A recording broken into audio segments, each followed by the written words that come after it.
नमस्कार दोस्तों, स्वागत है आपका हमारे इस नए वीडियो में। आज हम बात करेंगे भारत के राष्ट्रपति के बारे में, जो देश की सर्वोच्च संवैधानिक पद पर होते हैं।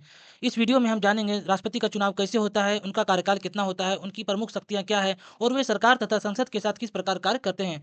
तो चलिए शुरू करते हैं भारत के राष्ट्रपति से जुड़ी पूरी जानकारी को। तो सबसे पहले हम लोग देखते हैं भाग 5 यूनियन यानी संघ, जिसके अंतर्गत अनुच्छेद 52 से 151 आता है। इसी में हम लोग राष्ट्रपति को पढ़ेंगे आज। राष्ट्रपति का अनुच्छेद 52 से 61 तक के अंतर्गत आता है। तो चलिए आगे देखते हैं। तो राष्ट्रपति से संबंधित अनुच्छेद 52 से लेकर 61 तक को आज हम लोग देखने वाले हैं, किस अनुच्छेद में क्या-क्या दिया गया है। आगे फिर सभी अनुच्छेदों को हम लोग विस्तार से समझेंगे। सबसे पहले देखते हैं अनुच्छेद 52 में क्या दिया गया है। अनुच्छेद 52 में राष्ट्रपति का पद से संबंधित बातें बोली गई है। अनुच्छेद 53 में हो गया कार्यपालिका का प्रधान राष्ट्रपति होता है। अनुच्छेद 54 में राष्ट्रपति का निर्वाचन से संबंधित है। अनुच्छेद 55 में कोटा से संबंधित है। अनुच्छेद 56 हो गया राष्ट्रपति का कार्यकाल से संबंधित है। अनुच्छेद 57 पुनः निर्वाचन से। अनुच्छेद 58 हो गया राष्ट्रपति की योग्यता से। और अनुच्छेद 59 है पद धारण से संबंधित है। अनुच्छेद 60 हो गया राष्ट्रपति के शपथ से संबंधित है। और अनुच्छेद 61 हो गया महाभियोग से संबंधित है। तो चलिए सभी अनुच्छेदों को भी एक-एक करके देखते हैं। सबसे पहले देखते हैं अनुच्छेद 52। अनुच्छेद 52 में राष्ट्रपति का पद से संबंधित बातें कही गई है। यानी राष्ट्रपति देश का औपचारिक औपचारिक मतलब नाम मात्र के लिए प्रमुख होता है। औपचारिक प्रमुख के रूप में राष्ट्रपति का पद ब्रिटेन से लिया गया है। क्लियर हो गया? अनुच्छेद 53 देखते हैं। कार्यपालिका का औपचारिक प्रधान होता है राष्ट्रपति। यानी कार्यपालिका का औपचारिक प्रधान राष्ट्रपति होता है, अर्थात सभी कार्य राष्ट्रपति के हस्ताक्षर के बाद किए जाएंगे। लेकिन कार्यपालिका का वास्तविक प्रधान कौन होता है? तो कार्यपालिका का वास्तविक प्रधान प्रधानमंत्री होता है और औपचारिक प्रधान राष्ट्रपति होता है। आगे देखते हैं अगला अनुच्छेद है अनुच्छेद 54। अनुच्छेद 54 में राष्ट्रपति का निर्वाचन से संबंधित बातें कही गई है। इसके अंतर्गत देखते हैं इसका निर्वाचन एकल संक्रमणीय अनुपातिक पद्धति द्वारा अप्रत्यक्ष रूप से गुप्त मतदान होता है। तो सबसे पहले हम लोग समझते हैं कि अनुपातिक पद्धति क्या है और एकल संक्रमणीय पद्धति क्या है, ये किस तरीके से होता है। तो अनुपातिक पद्धति में क्या होता है ना, इस पद्धति द्वारा चुनाव में खड़े सभी उम्मीदवारों को वरीयता क्रम में वोट देना होता है। यानी मान लीजिए कि राष्ट्रपति के चुनाव में 3 उम्मीदवार खड़े हैं, तो उसमें जो वोट देते हैं, तीनों उम्मीदवारों को वोट देना होता है। लेकिन वरीयता क्रम में, यानी आप फर्स्ट प्रेफ़रेंस किसको देना चाहेंगे, सेकंड किसको देना चाहेंगे और थर्ड किसको देना चाहेंगे, ठीक है। लेकिन एकल संक्रमणीय क्या होता है, इसके द्वारा सबसे कम मत पाए उम्मीदवारों के वोट को लेकर अधिक वोट पाए उम्मीदवारों के वोट में जोड़ दिया जाता है। यानी इन तीनों में से जो सबसे कम लाता है, उसके वोट को वेस्ट नहीं दिया जाता है। जो उम्मीदवार सबसे ज़्यादा वोट लाता है, उसके वोट में उसको जोड़ दिया जाता है। क्लियर है? अप्रत्यक्ष मतदान मतलब ये होता है कि राष्ट्रपति के निर्वाचन में जनता भाग नहीं लेती, बल्कि जनता द्वारा चुने गए प्रतिनिधि उसमें भाग लेते हैं। क्लियर हो रहा है पॉइंट? आगे बढ़ते हैं। आगे देखते हैं राष्ट्रपति के निर्वाचक मंडल में कौन-कौन शामिल होते हैं। तो लोकसभा के निर्वाचित सदस्य, राज्यसभा के निर्वाचित सदस्य और सभी राज्यों की विधानसभाओं के निर्वाचित सदस्य तथा दिल्ली और पुडुचेरी विधानसभा के निर्वाचित सदस्य इसमें भाग लेते हैं। कौन भाग नहीं लेते हैं? तो मनोनीत सांसद जो होते हैं इसमें भाग नहीं लेते हैं। ठीक है? और विधान परिषद सदस्य, 1 मिनट, विधान परिषद के जो सदस्य होते हैं वोट इसमें नहीं देते हैं, क्योंकि सभी राज्यों में विधान परिषद नहीं है, इसलिए विधान परिषद के सदस्यों को वोट देने का अधिकार इसमें नहीं दिया गया है। आगे देखिए, मुख्यमंत्री जब विधान परिषद का सदस्य होगा, तो वह राष्ट्रपति के निर्वाचन में भाग नहीं लेगा। एक ये भी कंडीशन है कि यदि मुख्यमंत्री विधान परिषद का सदस्य होगा, तो वो राष्ट्रपति के निर्वाचन में भाग नहीं लेगा। अभी 2 महत्वपूर्ण संशोधन को यहाँ देखते हैं जो राष्ट्रपति से संबंधित है, मतलब राष्ट्रपति के निर्वाचक मंडल से संबंधित है।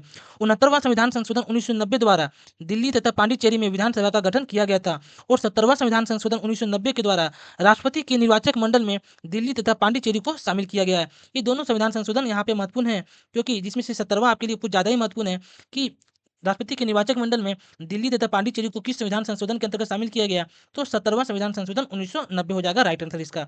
आगे देखिए, राष्ट्रपति की जमानत राशि, ठीक है। तो चुनाव लड़ने से पूर्व राष्ट्रपति को 15,000 रुपए जमानत के रूप में आरबीआई के पास रखनी होती है। यदि राष्ट्रपति का 1/6 भाग से कम वोट मिलेगा, तो राष्ट्रपति की जो जमानत राशि होती है वो जब्त हो जाती है। इस जमानत जब्त होना कहते हैं। ये एक तरह की अपमान की स्थिति मानी जाती है। आगे देखिए, अनुच्छेद 56 में राष्ट्रपति का कार्यकाल से संबंधित है। इसमें राष्ट्रपति के कार्यकाल के बारे में बताया गया है। राष्ट्रपति का कार्यकाल 5 वर्षों का होता है। यदि राष्ट्रपति का पद 5 वर्ष से पहले ही खाली हो जाता है, तो नया राष्ट्रपति 5 वर्ष के लिए चुना जाता है। एक और कंडीशन क्या है, यदि बचे हुए कार्यकाल के लिए राष्ट्रपति का चयन किया गया, तो वह राष्ट्रपति केवल बचे हुए कार्यकाल के लिए ही आता है। ये क्लियर हो गया अनुच्छेद 56 से संबंधित। अनुच्छेद 57 में देखिए, पुनः निर्वाचन। क्या राष्ट्रपति का पुनः निर्वाचन होता है? तो बिल्कुल पुनः निर्वाचन होता है। एक ही राष्ट्रपति दोबारा निर्वाचित हो सकते हैं। अब तक डॉक्टर राजेंद्र प्रसाद ही दोबारा निर्वाचित राष्ट्रपति हैं। ठीक है? अनुच्छेद 58 में बोला गया है राष्ट्रपति से संबंधित योग्यता, क्या योग्यता होनी चाहिए? तो वह भारत का नागरिक हो, 35 वर्ष की आयु पूरी कर चुकी हो और लोकसभा के सदस्य बनने की योग्यता रखता हो तथा चौथा क्या है, 50 प्रस्तावक तथा 50 अनुमोदक होने चाहिए। ये है राष्ट्रपति के लिए योग्यता। आगे देखिए, अनुच्छेद 59 में क्या बोला गया है? पद धारण यानी त्याग से संबंधित है या कुछ दशाएं होती है। जैसे क्या दशा होना चाहिए राष्ट्रपति बनने के लिए? तो वह पागल या दिवालिया ना हो, ठीक है, लाभ के पद पर ना हो, संसद या विधानसभा में किसी का भी सदस्य ना हो, ठीक है, ये भी कंडीशन आपको याद रखना है कि राष्ट्रपति के लिए वो संसद या विधानसभा किसी का भी सदस्य ना हो। यदि कोई सदस्य राष्ट्रपति के लिए निर्वाचित हो गया, तो पद ग्रहण से पूर्व अपने सदन की सदस्यता उसको त्यागनी पड़ती है।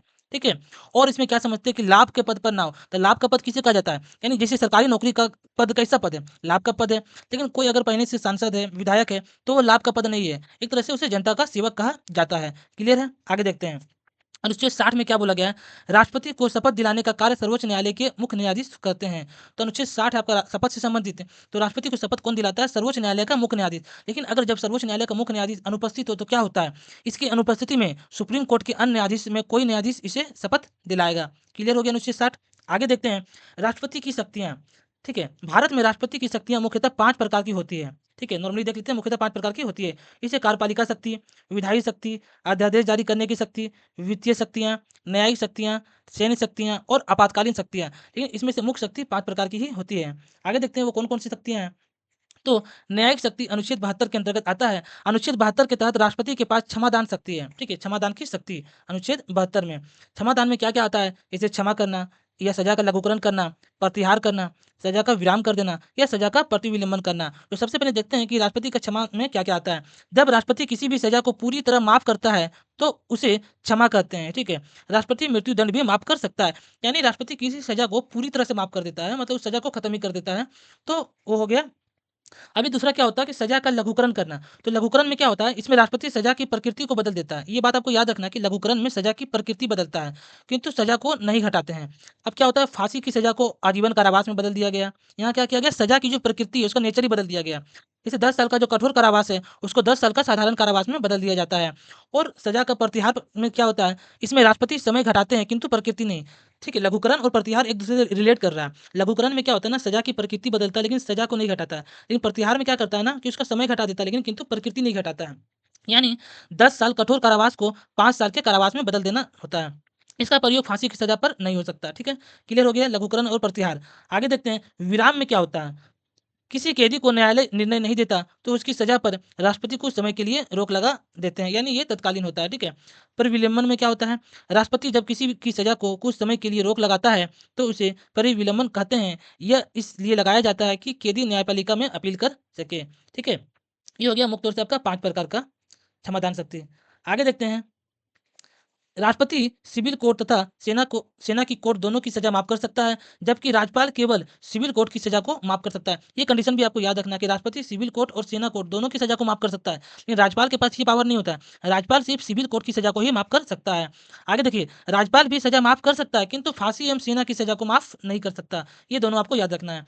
आगे देखिए, सैन्य शक्ति क्या होता है राष्ट्रपति का? तो यह तीनों सेना का प्रधान होता है, अतः यह किसी देश से युद्ध का घोषणा या युद्ध विराम की घोषणा कर सकता है। राजनीतिक शक्ति क्या होता है? यह भारत के राजदूत को विदेश में भेजता है तथा विदेशी राजदूत को भारत में आने की अनुमति देता है। विदेश जाने वाले मंत्री राष्ट्रपति से अनुमति लेकर जाता है। ये हो गया राष्ट्रपति का राजनीतिक शक्ति से संबंधित।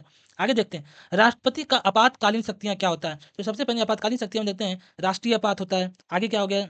आगे जैसे हो गया आपका यहाँ पे राजकीय आपात यानी राष्ट्रपति शासन। ठीक है, एक होता है आपका वित्तीय आपात। तो सबसे पहले देखते हैं हम लोग यहाँ पे कि राष्ट्रीय आपात क्या है? तो राष्ट्रीय आपात आपका अनुच्छेद 352 के अंतर्गत आता है। इसके अंतर्गत क्या होता है? जब किसी विदेशी आक्रमण हो जाए या सशस्त्र विद्रोह हो जाए, तो मंत्रिमंडल की सिफारिश पर राष्ट्रपति राष्ट्रीय आपात की घोषणा करता है। ठीक है? घोषणा के 30 दिन के अंदर संसद के दोनों सदनों द्वारा राष्ट्रीय आपात का अनुमोदन करना आवश्यक होता है। यानी जब राष्ट्रपति राष्ट्रीय आपात की घोषणा कर देता है, तो 30 दिनों के अंदर संसद के जैसे लोकसभा, राज्यसभा में इसका अनुमोदन करना आवश्यक होता है। यदि राज्यसभा कर दिया तथा लोकसभा भंग हो, तो नई लोकसभा 30 दिन के भीतर अनुमोदन करेगी। यानी मान लीजिए कि राज्यसभा में इसका अनुमोदन हो गया है, लेकिन उस टाइम लोकसभा भंग है, तो नई लोकसभा बनने के 30 दिन के भीतर अनुमोदन करना इसका आवश्यक है।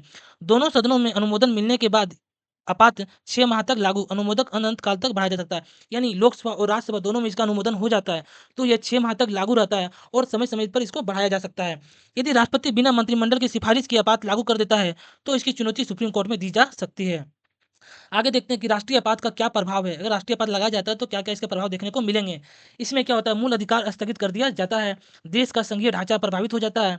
आगे देखिए, अनुच्छेद 352 जब लागू रहता है तो अनुच्छेद 358 स्वतः लागू हो जाता है। दी गई विभिन्न प्रकार की स्वतंत्रता को स्थगित कर दिया जाता है।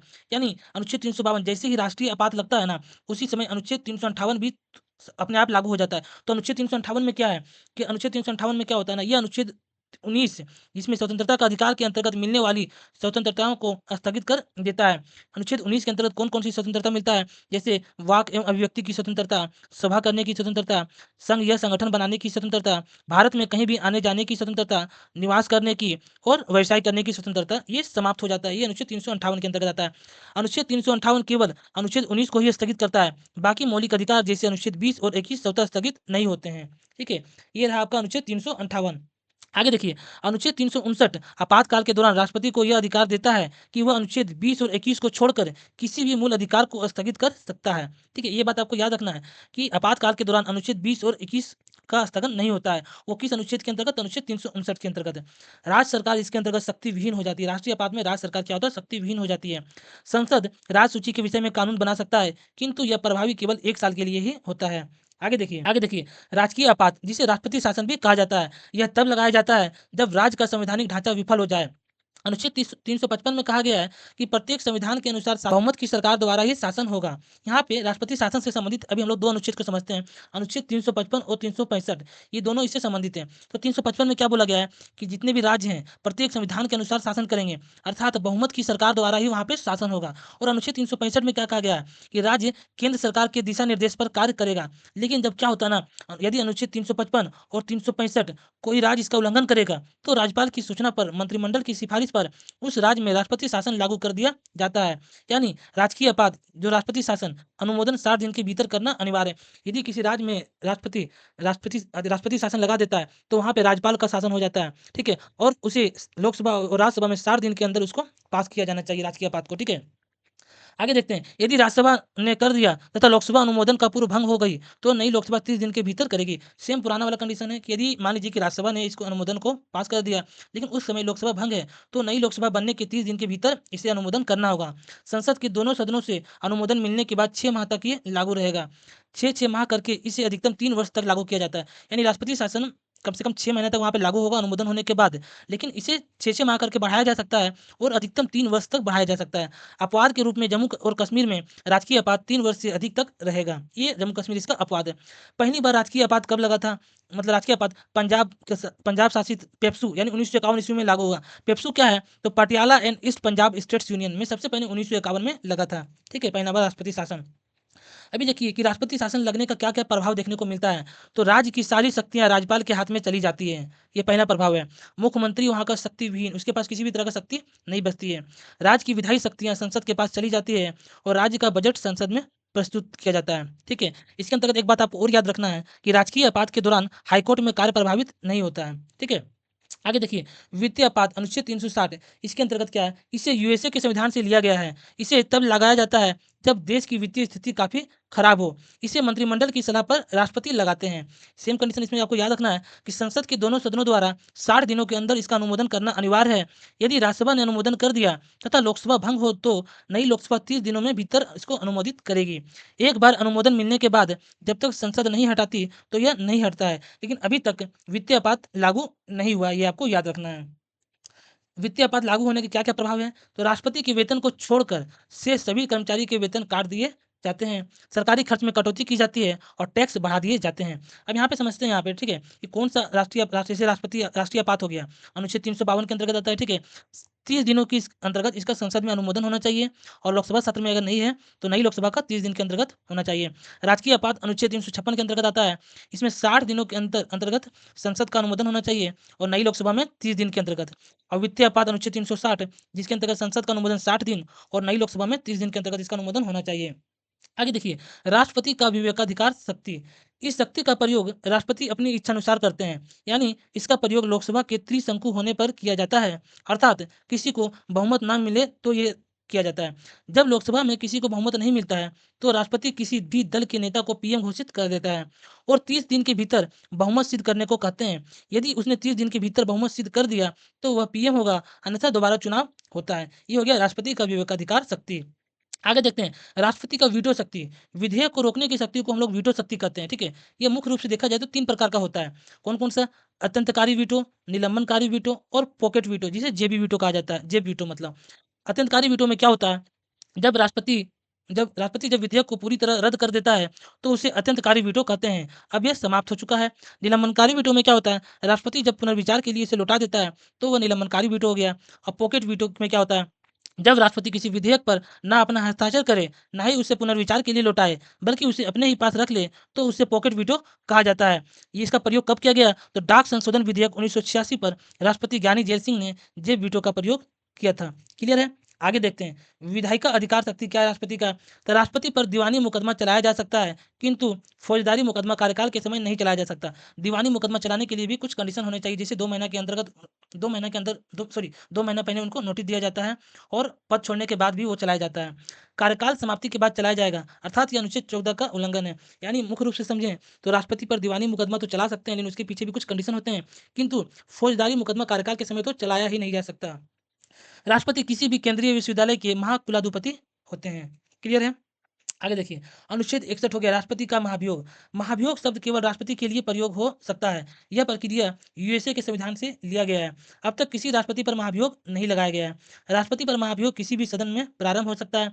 जिस सदन में महाभियोग प्रारंभ करना है, उस सदन का 1/4 यानी 25% सदस्य अनुमोदन करेगा।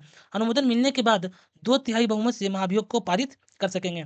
जब एक सदन महाभियोग पारित कर देता है, तो दूसरे सदन में भेजने से 14 दिन पूर्व इसकी सूचना राष्ट्रपति को दे दी जाती है। क्लियर है? तो ये रहा राष्ट्रपति से संबंधित अनुच्छेद अभी 52 से 61 तक देखें। उसके अंतर्गत जो इंपॉर्टेंट फैक्ट है वो सभी आज हम लोगों ने किया। अगर आपको वीडियो पसंद आया है तो वीडियो को लाइक करें और चैनल को सब्सक्राइब करना तो बिल्कुल ना भूलें। धन्यवाद।